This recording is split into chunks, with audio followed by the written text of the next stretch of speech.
fine. All right, let's give him a warm welcome. Evan Rabble, everyone. Hey, everyone. So a lot of people have gotten involved with Nostr and gotten involved with building decentralized and social media protocols relatively recently. I have been doing it for a very long time. And I thought it would be really important to understand some of that history about what's been done, how we got here, and what we can learn from as we go forward. So this is a bit of a history lesson.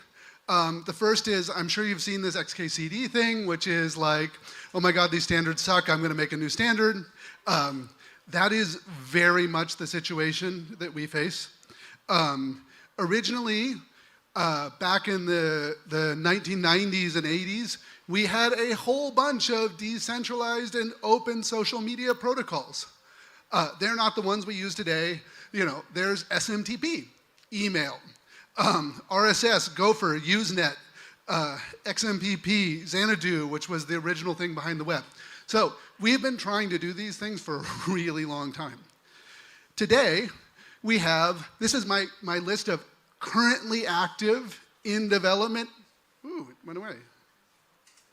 What happened?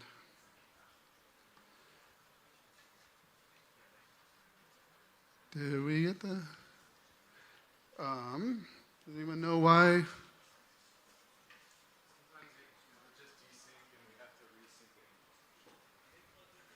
It's okay, it's an unconference, so these things are expected. I'm not plugged into power, but, okay. Okay, just a second.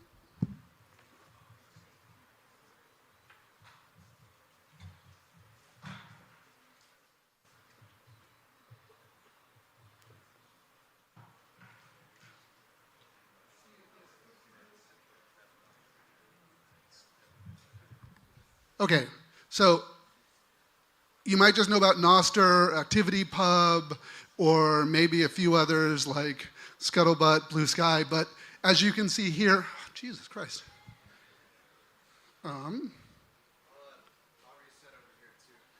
Yeah.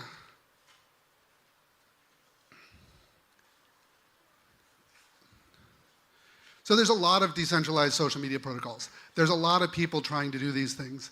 And I think it's important to understand where these things come from and sort of how they get developed so that we look at what Nostr does and what we're building together going forward. But before that, I want to talk to you a little bit about Twitter. I'm not sure how many people know this, but I was also at Odeo. I was the person who hired Jack into Odeo and introduced him the idea of how you do SMSs and text message delivery back in the day. And damn it, the screen went away. What the hell? I have really cool slides. What? Sure. Yeah. Yeah, maybe we could try a different adapter, because this one. Might not like that one for some reason. Yeah.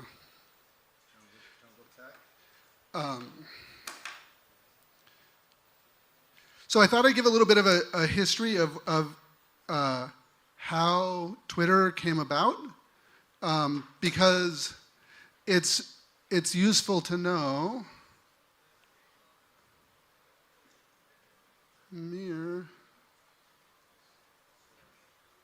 Okay, so first of all, I don't know how many people know this, but Twitter didn't start out as a company doing social media or messages, text messages. It started out as a podcasting company back in 2004.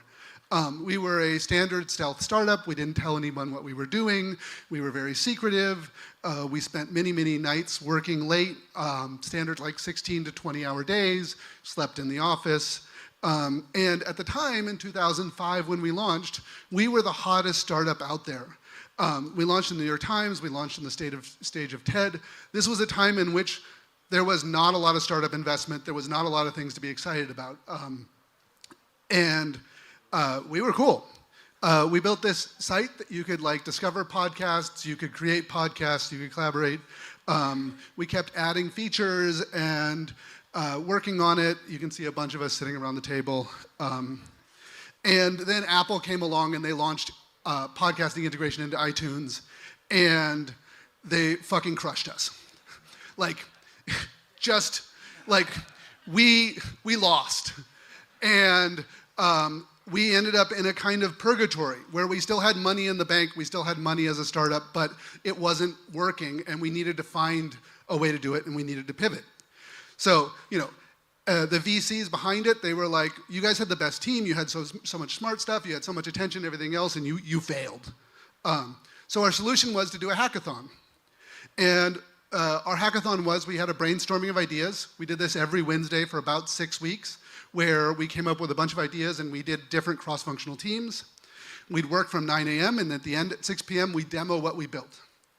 We were trying to build really, really quick prototypes, and Twitter was built in that 6 hours. From 9 a.m. till 6 p.m., at 6 p.m., Twitter was demoed. So everybody who's like, oh, I could build Twitter in a day, yeah, like we did it too. Unfortunately, you see there's a video camera there. We didn't save a copy of the video that demoed Twitter at 6 hours old. It was shared on the local file system because YouTube didn't exist and there was no place to upload the video. So it got lost. Here's some of the other things we built. We built a video sharing tool that let you upload videos to MySpace, because that was the social network at the time, and we weren't a social network. We built a social layer on top of podcasting, finding what your friends are listening to. We did a social voicemail. You record a voicemail, and then you hear the messages of everybody who's in your phone's contact list. And we built Friendstalker. We didn't really have a name originally for it, and someone joked that it was Friendstalker because you could figure out what your friends were up to. And that's what became Twitter. Jack, as you guys all know, you're here, everything else, he drove the idea forward. Originally, he was a bicycle messenger dispatcher, and he wrote software for bicycle message dispatchers with Greg Kidd, who's there in the back, who was Jack's boss before he started working at Odeo and Twitter. And we combined that with an activist tool that I'd been working on to coordinate in-street protests, so sending SMSs for protests. We used this in 2004 around the election and the protests in New York. And Twitter was super simple. Our friends thought it was super dumb. You probably thought it was super dumb when you first heard about it. The press and the VC thought it was super fucking dumb. Our investors thought it was super fucking dumb, and in fact, they shut it down. The original investors behind Odeo said, you have to sell this, you have to shut it down. This is a worthless idea and a worthless company. Go find jobs. But Evan Williams had made some money by selling Blogger to Google a few years earlier, and he was able to buy all the original VCs out and save the company. And the only reason we have Twitter today is because Ev was able to basically buy out all the investors and keep working on it. There were very few users behind it. This is, I think, the first couple hours of Twitter. You can see the original messages of just setting up my Twitter. That was the original message. We had lots of super fans. People liked it. But we didn't have twitter.com. We just had twttr.com. The problem is that people called that twatter, which is a really terrible name. But it was unregistered, so it was free. You had friends instead of followers. It was mobile first. You had to send text messages. It was only mobile. We had all these really complicated codes and short codes, and you had to do, it was hard. And then a couple of the developers on the team didn't have mobile phones. This is how long ago it was. So the only way to interact with it was an AIM bot that you could chat with it. That's where the Twitter API comes from. That's where the RSS feed comes from. So in some ways, the openness was accidental because we needed it. So we launched a RESTful API because it was a Ruby on Rails app, and people started building on it. And then we bought the vowels because we got sick of people making the stupid twatter joke. And something happened. It took off. People started building it as a platform. It wasn't a destination. A year later, after it launched, so 3 years into the company, it becomes South by Southwest. People start using it. It becomes a hot startup. But it took a long time. Just like Nostr has been around for a couple years before it took off. One of the things that happened in this early debate, and this is from this past year, is there was this debate, is Twitter a company or a protocol. Like, what's happening with it? And at the time, we wanted it to be more of a protocol, and the investors and technical and market dynamics forced it. And so one of the things we're doing here is trying to fix that mistake. I actually left a couple years in and went over to work on this thing, which was called Yahoo Pipes, which was making the web programmable with this visual programming language. It was really fucking cool, and Yahoo shut it down. Fuck Yahoo. And the other part that people don't realize is in 2008, we built Twitter as a decentralized, federated, open network. Like, this is a talk. These are a bunch of the folks at Twitter and other people. Like, it was like, who owns your data? Who owns your context? How do you relate to this? This here was something we built, and we made federated Twitter where you could follow people on different platforms, but we built it on XMPP. XMPP is a chat protocol. It did not scale, and in 2008, we didn't have all the decentralized tech that we have today. And so everything fell, and it fell apart, and the open network was dropped. And it was dropped because the servers needed to stay up. But Twitter kept an open API. There was a RESTful open API, people could use it, until this guy came along, Bill Gross, and he decided that he was going to buy up all the Twitter clients and shut down and take over. And so Twitter shut down the open API and said that we're going to now limit people to 100,000 API keys, and this is in 2011, 2012. This is where Mastodon comes from. Mastodon comes from the original fact that Twitter went from being totally open to being more closed. The API shutdown in 2012, this was a decade ago, really pissed people off, and it was the moment in which you realized that you couldn't really rely on Twitter as a platform. Now, it's been more and more shut down since then. Where does Mastodon come from? Mastodon comes from RSS, which became the Atom protocol, which also became podcasting, which then became activity streams, OStatus, that became ActivityPub, and that's how we got the Fediverse and Mastodon. All of this is a direct result of us seeing the centralization that was going to happen in Twitter and Facebook and Instagram and Google, and being upset about it and trying to react to it. And so, like, yes, there are problems with the Fediverse, and yes, we're building other things, but like, there's a history here, and it's important to know our history. You know, Mastodon, this is what it looks like today. It's one of the Fediverse apps. There's a lot of different apps in there that do different kinds of things. You have this whole large ecosystem. Many of them are interesting, but there's a few problems. Mainly, you're just trading one large unified shopping mall where you exist for many little fiefdoms. And they still control your data, they still control your stuff. You can't do private groups, you can't do encryption. There's all sorts of problems with it. And if you go to the Nostr page, you get this list of here are the problems with Mastodon and the Fediverse. I totally agree with this list. So people, like Mastodon comes from 2017, but the original work on ActivityPub is from 2012. Since then, there have been a whole bunch of new protocols. You know, there's Lens, Blue Sky, Scuttlebutt, DSNP, PETA Panda, ActivityPub, EarthStar, Farcaster, Holocane, Chatternet, CWTCH, which means hug in Welsh, and I don't know how to pronounce it. Don't choose an impronounceable name for your protocol that has no vowels in it. Even if it's like really cool words means hug in Welsh. Now the protocols have a bunch of different things. It's, you know, if you're looking at Nostr, look at these other protocols and understand them. There's a bunch of protocols that use self-certifying keys, but relay servers in the cloud.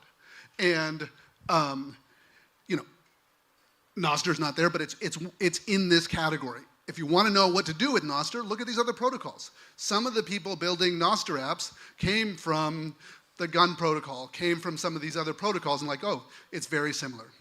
Then there's a whole series of protocols called pure peer-to-peer protocols. These are ones without servers that do direct syncing, offline first. Scuttlebutt's the one that I've been working on for the last few years, but there's also PETA Panda, the Twitch thing that you can't pronounce the name of. Most interestingly, if you want to see where the future is going, is Sprightly. Sprightly is a weird fucking protocol that is created by the creator of ActivityPub and Activity Streams, and is in closure, and encapsulates the code and the permissions to execute stuff across this agent network and stuff. It's totally not usable now, but there's some interesting ideas coming from it. And then I call the shitcoin protocols, which I think everybody here will really appreciate, which are basically pay-to-pay new tokens. Some of them have moved on, but you know, I don't think I need to talk about a lot of those right now. So, Scuttlebutt. 95% of what Nostr is an adaptation and a second version of Secure Scuttlebutt. And so, Secure Scuttlebutt hasn't taken off in the same way, but it's been around for a decade. There's a community, there's something interesting. It's useful to understand how Scuttlebutt works and when we think about what's going on with Nostr. First, Scuttlebutt is an offline first gossip verified message protocol.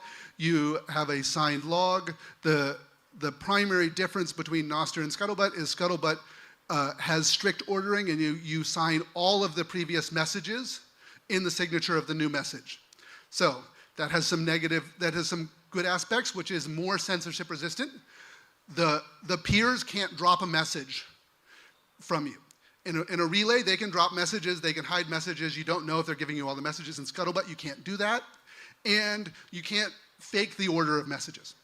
The downside is you can get forked logs, which means two people using the same keys write differently, and then the log becomes unusable. And you can't do multi-device stuff, and you can't do delete.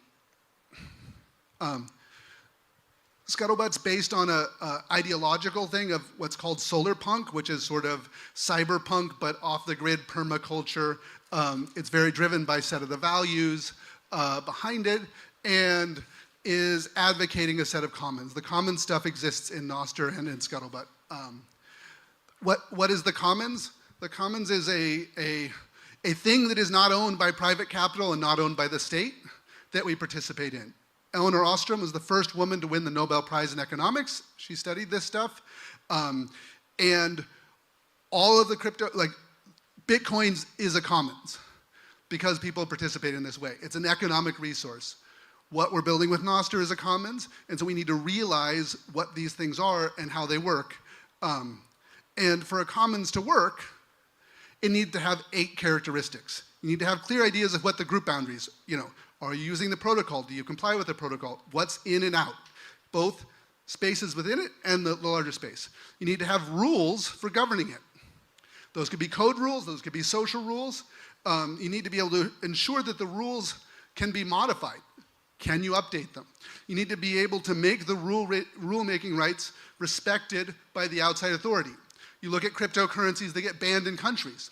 Those are basically saying a sovereign authority is banning your ability to exist, and you can't have a commons if you have some outside authority that's trying to kill you. You need to develop a system by the community members for monitoring other people's behavior. In blockchain, that's the verification, that's the mining. In Nostr, it's checking people's signatures. It's relays requiring people to pay or choosing who can read and write. You need to have graduated rules of sanctions, meaning it's not all or nothing. And that's very important. And you need to provide accessible low-cost dispute resolution, which means if someone steps out of line, they don't follow the rules, or the rules need to be changed, you need to be able to quickly, easily do that. And you need to do it with transparency, and you need to have nested systems. So it's not a one-off thing, it's this sort of nested systems, and that's important. And I think it's important to think about when we build Nostr that we need to do that. So here's sort of what Scuttlebutt looks like. Here's some of the Scuttlebutt apps.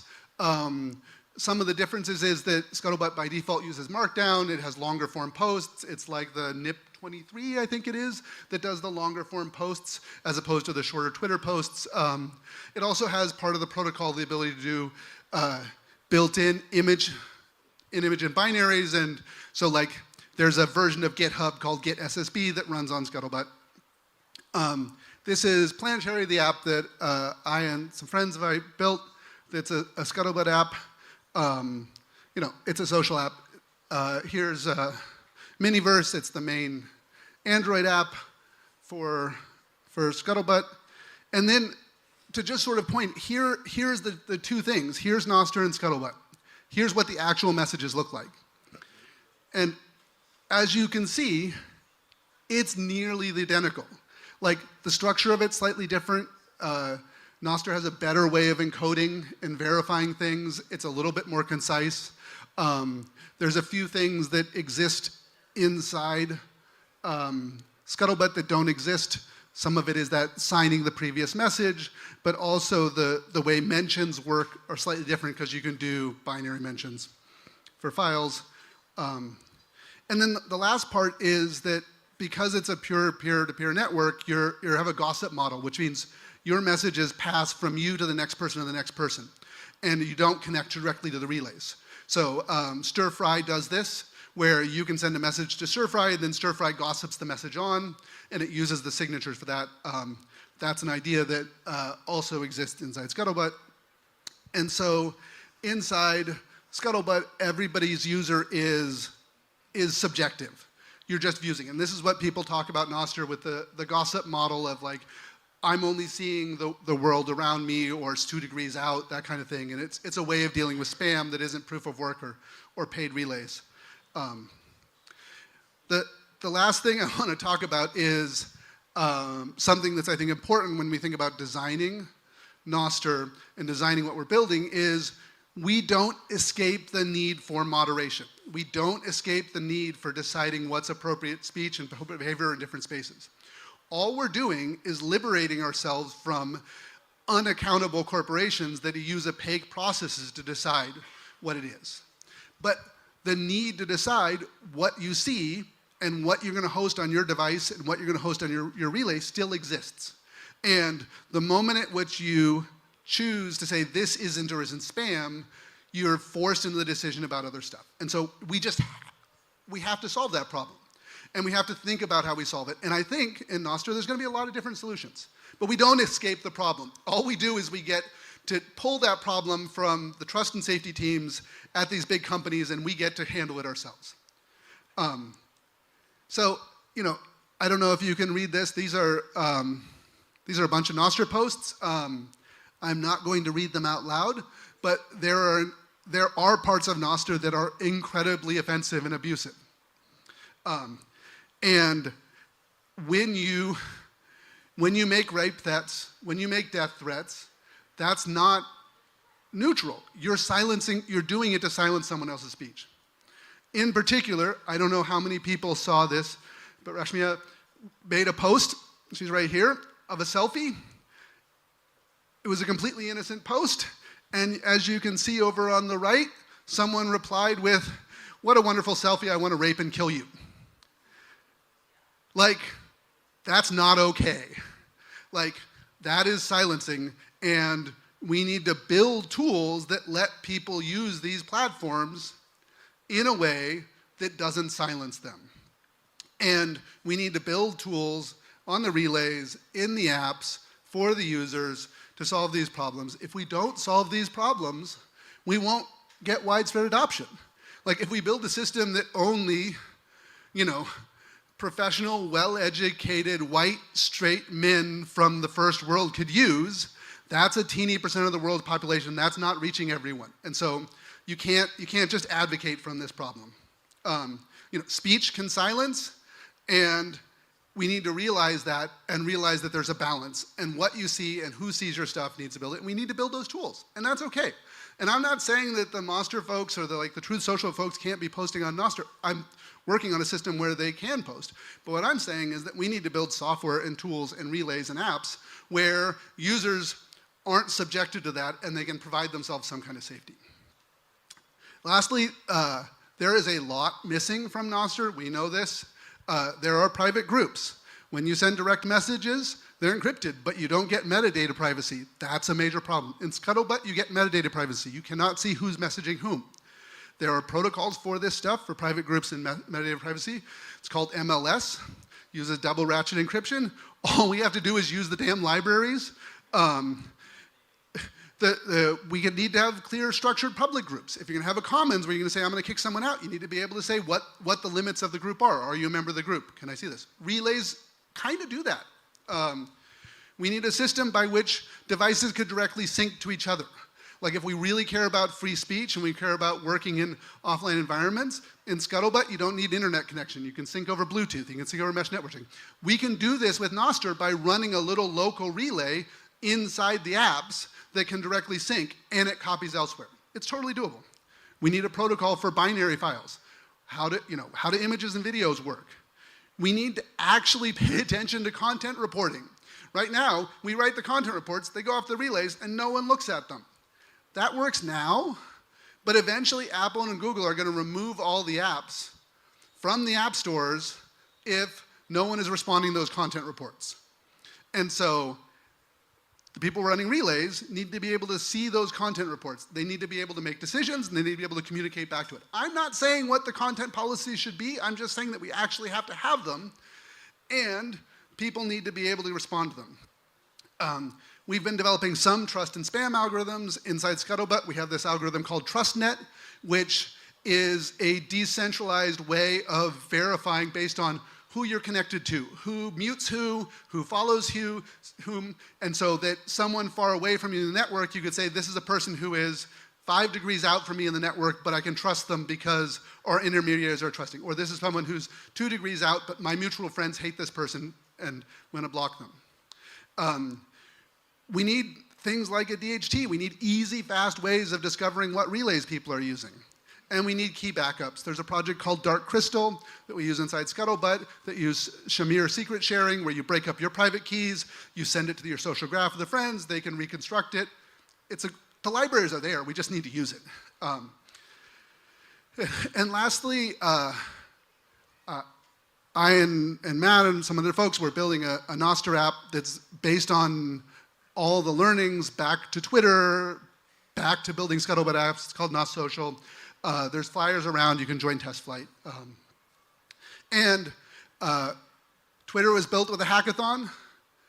After this, we want folks we've been listening to conferences, let's sit together and let's hack, let's build a bunch of stuff. So we've got some of the space here at Awake for the 2 days after the formal conference. We've got some prizes, we've got some food, we've got some drinks. Hang out and join us. So thank you very much.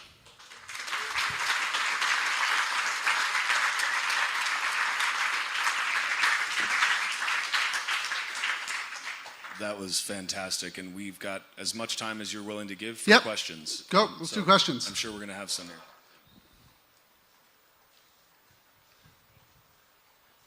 Yeah, thank you so much for that perspective. You said something about Twitter was a platform, not a destination, and there's a slide of some novel UI at South by Southwest. I was just wondering if you could give a little bit more perspective, because I really enjoy that aspect of Nostr. Yeah, so, I mean, I'm not sure, what slide it is, but Twitter, Jack used to describe Twitter as a utility or internet pipes, and it was about data. And at one point, I'm sure probably knows about this, there was something called annotations on Twitter, where you could send a tweet that had no text and didn't show up in text and was only visible as structured data, so it was structured JSON tweets. So you could have a tweet stream that was your text stuff, and you could have also tweets that didn't show up except apps that were looking for your music, and you could see what music you were listening to. So it was super fucking cool and got killed. But that kind of stuff, it was a platform. None of the stuff that we think of as Twitter was invented by Twitter. The word tweet was not invented by Twitter. The @reply, the hashtag, the retweet, the tweet stream, the inline images, the short links, all of that stuff was developed by third-party developers. And so the reason that Twitter grew was that as a company, it was really, really good at looking at what the community did and supporting it. And Nostr does a pretty good job of having that same kind of energy. You have all these different apps, 1,000 people try things, you don't need permission. Originally, you didn't need permission from Twitter to build a Twitter app because you just used HTTP auth basic in your username and password. Ironically enough, we created and introduced OAuth that lets you log in with Twitter and Facebook and everything else to protect users so that they wouldn't be giving their username and password to third-party apps.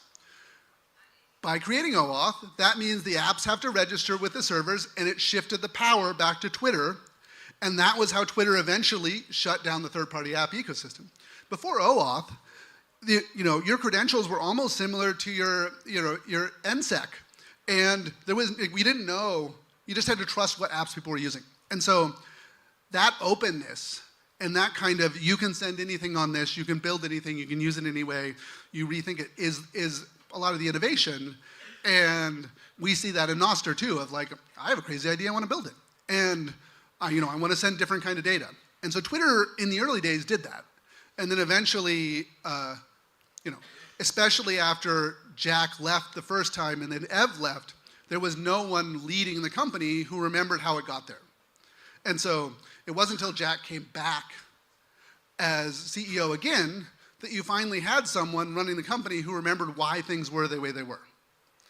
But Twitter was never a very good company. It was always dependent on the market. I mean, that's the reason it got sold, was because Twitter was more important to the users and more important to society than it was to the market, because it never made tons of money in comparison to the others. So maybe that answers some of the question.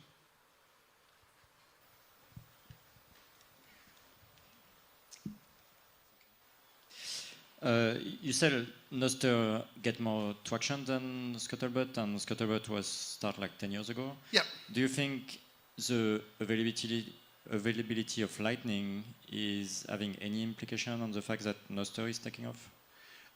I think that a bunch of the tech work behind Lightning, the way you encode it, the way you sync it, I think that the Lightning and Bitcoin developers are better network programmers than the Scuttlebutt developers. The Scuttlebutt comes out of CouchDB and is a very JavaScript-centric thing. And so it's not focused on scaling and not focused on performance as much as what I see coming out of it. I actually don't think, the Lightning payments are cool, those apps are cool. I don't think that in particular is what's causing Nostr to grow. I think Bitcoin people excited about it is causing it to grow. And I think good developers building things are causing it to grow. And I think it's super useful to be able to do like super lightweight, fast, cheap payments. But I actually think that Nostr would be growing socially if there were no wallet integration at all, because people need it. Which isn't to say that the money stuff isn't useful or everything else, but I think it's the right balance of it not being in the core, it being a thing that's implemented on top of it, because then you could use Nostr without any payments at all. And that's where what I call them the shitcoin protocols got wrong, where you're like, great, I can do a tweet and I have to pay like some amount of ETH to do every single tweet or something like that, or I have to buy my name. So I think that would have been a mistake. I think the payments are useful. I don't think that they're necessary, but I don't think they're bad either.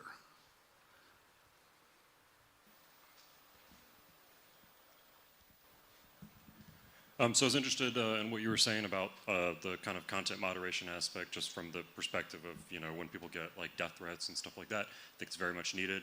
I could see that happening from like a client perspective, like my Nostr client can filter out stuff that I don't like or want to block, or I could also see a relay having a specific content policy that corresponds to like that community or something. So just curious if you could elaborate or give your thoughts. Do you think more of this needs to happen at the client level or the relay level? What would be a good, thing? So I think it needs to happen at both places. So in Nostr, my app, by default, we use the degrees of separation so that when you go to that sort of global explorer thing, it's friends of friends that you see there, so I don't see spam in it.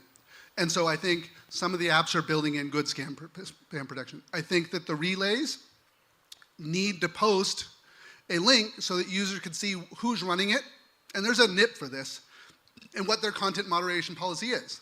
Is it anyone who pays some sats gets to join?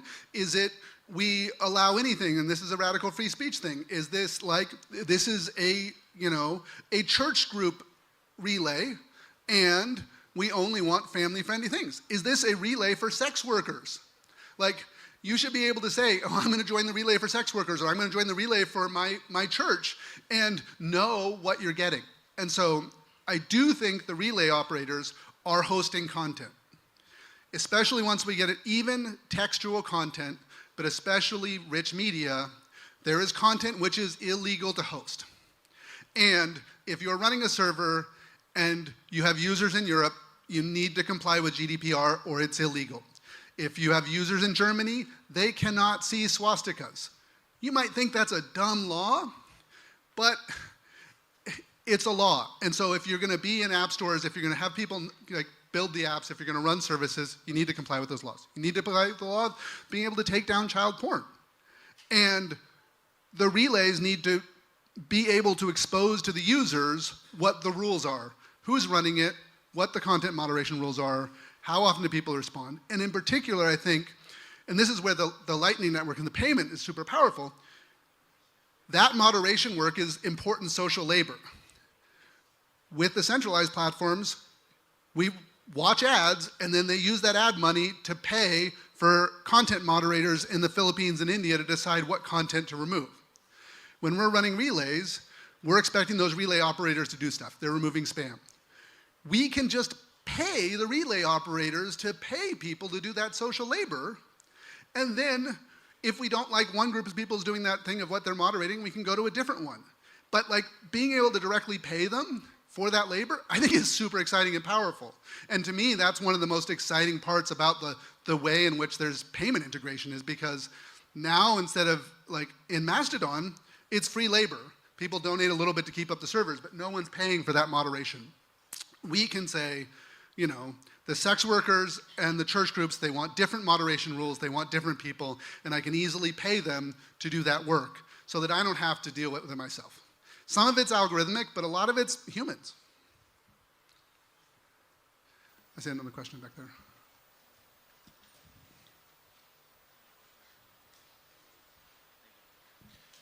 Thanks, Evan. Can you share more about what you're working on now and like bring us to the present from the SEP22 Forbes article? Jack Dorsey's former boss is building a decentralized Twitter talking about Planetary, and what are you doing now?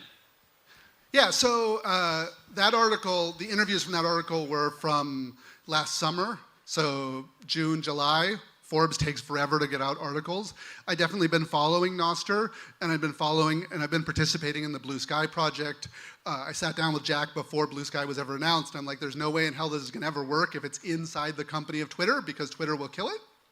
And thankfully, Blue Sky was funded as a separate company. You know, a whole group of the early Twitter people, not just Jack and myself, but Blaine Cook, who created WebFinger, which is how the NIP05 stuff works, and OAuth, and Alex Payne, and Evan Phoenix, like a whole crowd of the early Twitter folks all believed in the idea of the protocol and platform, and we have spent the last 15 years experimenting with decentralized protocols to see if, you know, I tried to build it on IPF, I tried to build it on ZeroNet, I tried to build it on BitTorrent, I tried to build it on Ethereum. And so that is like, okay, we need this open thing. We need this thing, we need to figure it out. And those experiments are what it did. And so No Social is us taking the learnings of building an app on top of Scuttlebutt and saying that Nostr solves some major problems. It solves delete, it solves syncing easily, it solves multi-device, and it's a platform for going forward. And so, yeah, we have a small company. There's like 7 of us. We've been around for a few years building stuff. We've been working with Greg Kidd and Hard Yaka. Greg was Jack's former boss, and trying to build these things and trying to sort of revive the dream. And it almost feels like we've been working on this for so long, and all of a sudden, when Elon Musk took over, everyone's like, holy shit, this is a problem. So I'm glad and really thrilled at the diversity of people building stuff and amazed at the velocity we're seeing behind Nostr, because it felt like we were a small group of people off hacking on this trying to do it, and now there are thousands of us and tremendous talent, and so I'm super excited about that. One of the other things that we're doing is this thing called Universal Names, which is our own NIP verification service that then you can then verify, if you want to KYCs and AMLs, so that you can do, you know, if you want to do verified transactions, if you want to interact with a traditional banking system, if you want to be legal, our NIP5 verification system lets you do that using verified credentials. And so you don't have to do it, but the contact discovery, the verification, and the ability to connect at the wallets, if you want it, is important. Yep. Sorry to bring us back to moderation again, but I'm just curious, do you have, or does Nostr have a process for reporting these kind of events, besides just local or federal authorities? Yeah, so I don't know how many people have followed this. Will was, with Damus, was the first app to try and get approval in the App Store. Will and I sat down and I'm like, Will, you're not going to get approved until you find a reporting mechanism. He's like, no, I'll just try it and see what happens. And it was like, no. So Apple said, you need a reporting mechanism. You need a content moderation system. You need a terms of service. And Apple and Google pretend that peer-to-peer and decentralized software does not exist. As far as they're concerned, if it's user-generated content and you're posting stuff, it's going to your servers. You can tell them over and over and over again, we have no servers, it's just like a browser. They don't give a shit. So what Will did was he created a new NIP with a new message type that reports content. You can take content, you can port it different kinds, and it sends it to the relays. And that worked for Apple, and that's worked for Google for the apps that are in the Play Store as well. But it won't keep working. And the reason it won't keep working is eventually, when you get more users, you get more scrutiny, and they're going to say, do you have a 24-hour response time on these reports? And at the moment, the reports go to the relay operators. Most relay operators aren't looking at these things. Once Apple and Google figures that out, they're going to remove all of the Nostr apps from their app stores. So either the app creators are going to have to run a centralized blacklist so you can report it directly to the app developer, and we do a callback. That's what Planetary does. I don't love it. But you can put users and messages, and we put it in a Bloom filter, and the Bloom filter then gets downloaded, and we check it when you sync. That's one solution. The other solution is that we get relay operators to publish what their policies are and have some response time. Actually, it doesn't matter what the policy is. They require that you have a policy and you respond quickly. If we don't do that, the apps are going to get removed from the App Store. The solution is build our own mobile platform to escape this. There's lots of problems with the App Store, but we're stuck with it for now. So like, we need a solution. We need tools for relay operators to see the reports, to respond to the reports to the people who do it, and publish what those responses are. And if we don't, then we won't last. You know, the same thing that happened with Damus in the Chinese App Store will happen to all the app stores.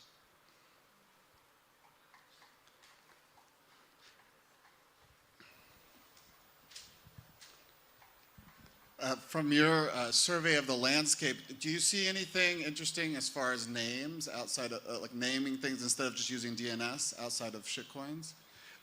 Yes, there's a bunch of naming systems. Most of them would be what you call shitcoins, like Farcaster and a bunch of the others have these NFTs. You register the names as the NFTs. I suppose you could use ordinals and like have the figure out some way that the ordinal pointed to some name. With the Universal Name Service, it's a cloud service. We do register on a blockchain so that you can own it and you can transfer it. Personally, and I've done work for ICANN. Like I've done work, I've gone to the ICANN meetings, everything else. I think that ICANN is actually decently minimalistic regulation. It's the least regulation that we can expect out of nation states to give us for their internet, because you can register domain names. So as far like the other way of doing it is there's a scuttlebutt project called Ahau, AHAU.io, and it is a Maori indigenous project where they do KYC, AML, and social verification of people using traditional Maori New Zealand values of cross-verification and cross-signing.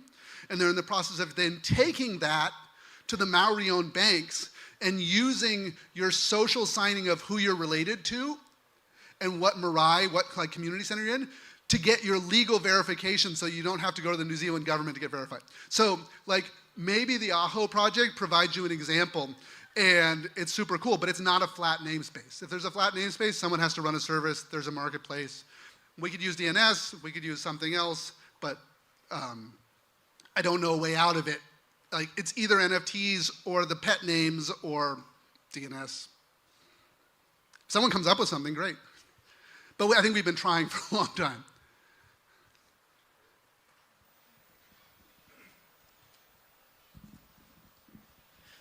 So you mentioned that we're going to need a centralized blacklist for reporting. What do you think of Amethyst's approach, where they just use reports from users and the client itself, if there's enough reports from all your friends, so that would be like a quick turnaround time if all your friends are instantly reporting a post, and to Apple, I think would be good enough. I don't know. Yeah, I think potentially just in the app, who's the social graph of who you've reported would work. I like that idea. It's similar to how we handle it with Scuttlebutt with the TrustNet graph, everything else. I don't love the centralized block list. I didn't like having to build it. I hope we don't have it. But either it's in the apps that handle it, or it's in the relays, and I think it probably needs to be both. And this is open source. If you want to install a desktop app or a hosted web app that doesn't look at the damn lists, do it. If you want it no social, it's an open source app. You can rebuild it. Planetary is an open source app. Install it yourself. But for the most users, in the app stores who do the easy install, they're not installing F-Droid or building it themselves, they're going to have something. Amethyst may work. We don't know. That just inside the app social graph thing. But probably what will happen is, something terrible will happen. And then Apple will change the rules. All of a sudden you get a bunch of beheading videos or something. And, on Scuttlebutt, we had a bunch of ISIS people. We had a bunch of ISIS accounts. We had both hardcore ISIS accounts, and then we had English language ISIS accounts, and then we had ISIS accounts that were sock puppets that were super friendly, replying to other people's comments and things about here's my day at the beach and everything else to draw people in. And we had to deal with that. The other thing we had is Norwegian neo-Nazis. That they ran their own pubs. Pubs are like relays. And they had rules. You could only use proper Scandinavian languages. So they banned English. You could post in Icelandic, Norwegian, Swedish, or Danish. And again, we had to ban that stuff. And it didn't feel the social graph limits and being able to ban the app, it didn't filter out. You don't accidentally run into the Norwegian neo-Nazis. But those two groups are definitely going to be on there. And far-right groups are on Nostr already. And the ISIS folks will be there. We'll get the beheading videos and all the other crap. So we got to deal with it. That was another.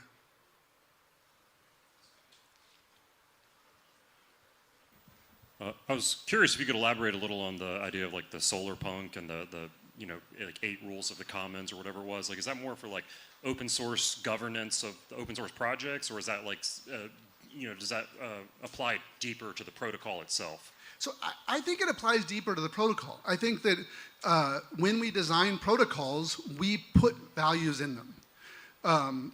Conway's law says that the technology we create reflects the institutions that create it. What that means is the power dynamics of the people and the values and thoughts and ideology that people building stuff gets embedded into the technology and then shapes how it works. And then people, as they use it, then internalize that. And so that happens with all technologies. It happens with all the cryptocurrencies. It happens with the decentralized programming and stuff. The scuttlebutt idea, the solar punk ideology, as it were, is kind of a positivist take on cyberpunk. It says that we can live off the grid, we can generate our own solar power, we can build our own technology, we can do our own gardening. It's not a rejection of technology. It's like hacker super pro technology, but it's anti-corporate, it's anti-capitalist, it's, there's a Cory Doctorow book called Walk Away, which talks about this stuff of what happens if you have a societal collapse and people just go off and they set up their own communities. Solar punk is originally a genre of science fiction, and there's a bunch of books on it. And so what Scuttlebutt does is take that genre of science fiction and say, how do we live these values? And I think if we build a commons, which we say, look, we want to come together and make decisions together, I think it's powerful. When I see the zaps going back and forth, I see commerce, I see payments, I see an economic thing, but I also see a social gifting world. I see people having an easy way of showing appreciation in a gifting economy. And so that's powerful. Like that shows connection and there's community there, and I think we can build a world on top of it. And you know, I'm not a diehard Bitcoiner. I'm not a libertarian. I'm an anarchist. I'm not interested in that particular right-wing sort of very market-driven ideology, but I think that Nostr is something that can incorporate many different values and many different communities. And there can be stuff where it's all paid relays and you use proof of work. And there can be stuff that it's all community governance and that can exist on the same protocol. And if we're going to win, we need to be able to exist on the same protocols. And we need to be able to exist in the same ecosystem. And so I love it that there's differences. I love that there's paid relays. I love that you can do proof of work. I'm not going to do that. But I think it's good that it could exist. And I think it's good that the other stuff could exist as well. There's a couple questions back there. Getting a workout here.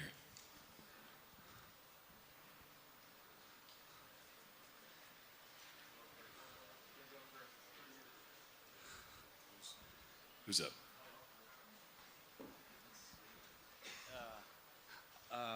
Scuttlebutt offline first. Is that coming to Nostr? Any self-serving relay, and if so, when? I think so. I mean, we've definitely mapped out sort of how we would do it in Nostr. It's not in our roadmap of things we're building right away, but I think some people are going to do it. There's a research group called Ink and Switch. They're amazing. Read their papers. It's all about how to build local first software. They do super interesting things. We can build a thing where we use CRDTs for an operational transforms to do collaborative wikis that are socially scoped so that you see the version of the documents that your social network and your friends do, and someone else over there might see a different version. And like the algorithms for that stuff actually work.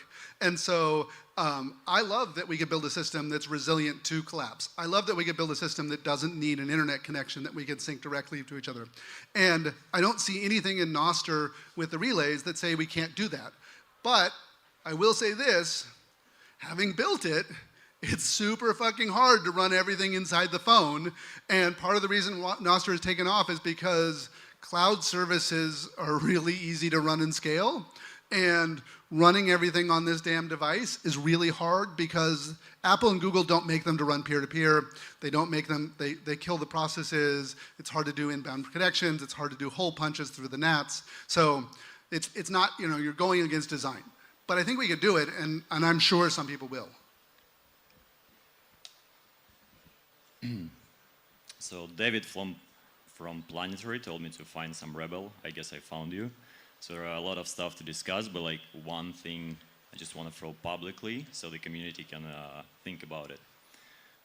You showed the JSON from SSB. Yep. And if you can pull it out, that would be cool. So like the JSON from Nostr and SSB, and it's really funny. Like it's all similar, right? The values are different, the keys are different, but it's like the same fundamental information where it's like repost or like edit and like whereas like the target or ID. And we had a lot of that in the different community, the DEF CON, because we usually use like a similar solution of chain, but like using the private key from Ethereum. And it's like the same, you have the same JSON, and there is no standard. So we were like thinking, what if we all come up with some standard, kind of like capsulated universal format for messaging? I don't know, maybe maybe in the beginning you was, I came late, sorry. Yeah, totally. And because then we can easily do signer agnostic, protocol agnostic solution. Like you are Bitcoin Maxi, go ahead, sign with like Bitcoin private key. You are Ethereum fanboy, sign with Ethereum private key. You like want to sign with the PGP, you can do that too, I guess, right? Yeah, and so like one of the Bitcoin things is the BP7 standard and the consistent encoding. Scuttlebutt uses like a inconsistent encoding and inconsistent ordering of JSON that works in JavaScript but doesn't work anywhere else, and that's like a huge pain in the ass. Some of the other protocols use cores or protocol buffers for consistent encoding stuff. There's a bunch of super interesting work on Merkle trees and feed encoding formats and stuff like that of a bunch of academics, mostly in Europe, who publish stuff. I'm happy to share the papers. But you know, I don't know, like, this, you know, people get locked into stuff, you know, and specific random quirks of systems become, you know, you get stuck with them. Which is why actually Scuttlebutt itself is the development of the apps are end-of-lifed. So the developers of all the different Scuttlebutt apps are not just us who are going over to Nostr, but the rest of the folks are going to build a non-backward compatible version of Scuttlebutt because there's too much weird legacy shit and delete and feed forking and syncing and the orders and a bunch of other stuff needs to be fixed. So I think it's fine for it to, you know, but I don't think we'll ever get to agreement.